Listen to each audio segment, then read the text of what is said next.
আসসালামু আলাইকুম। কোটা সংস্কার আন্দোলন নিয়ে ঘটে যাওয়া সাম্প্রতিক ঘটনা নিয়ে বাংলাদেশকে চিঠি দিয়েছেন বিশ্বের প্রভাবশালী ১৩ দেশ ও ইউরোপীয় ইউনিয়নের বাংলাদেশ দূতাবাস। চিঠিতে আন্দোলন ঘিরে প্রাণহানি এবং ধ্বংসযজ্ঞের ঘটনা গভীর উদ্বেগের কথা জানানো হয়েছে।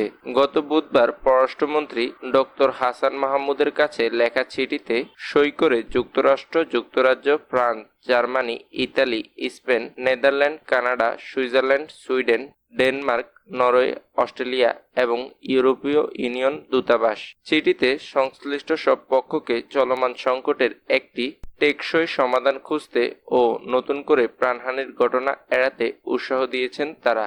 চিঠিতে তারা সংকট সমাধানের পাশাপাশি আন্দোলন মোকাবেলা ও সংঘাতের আইনশৃঙ্খলা বাহিনীর মাত্রাতিরিক্ত বল প্রয়োগের জবাবদিহি নিশ্চিত, আটক ব্যক্তিদের যথাযথ প্রক্রিয়ায় বিচার এবং যত দ্রুত সম্ভব সারা দেশে পুরোদমে ইন্টারনেট চালুর অনুরোধ জানিয়েছে।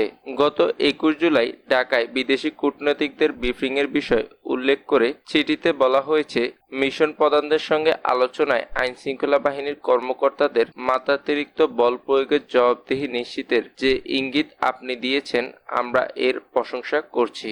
চিঠিতে আরও বলা হয়েছে, গত কয়েকদিন আটক ব্যক্তিদের যথাযথ প্রক্রিয়ায় বিচার নিশ্চিত করা জরুরি। তেমনি মত প্রকাশের স্বাধীনতা, সমাবেশের অধিকার সহ মানবাধিকার সমুন্নত রাখাটি গুরুত্বপূর্ণ। আন্দোলন ঘিরে কারফিউ জারি ও ইন্টারনেট সংযোগ বিচ্ছিন্ন হওয়ায় সব নাগরিকের জীবনে সুদূর প্রসারী প্রভাব ফেলেছে। দূতাবাসগুলো মনে করছে, ইন্টারনেট সংযোগ পুরোপুরি চালু না হওয়ায় দেশ বিদেশে ব্যবসার পাশাপাশি মিশনগুলোর সঙ্গে বাংলাদেশের যোগাযোগ চরমভাবে ক্ষতিগ্রস্ত হচ্ছে।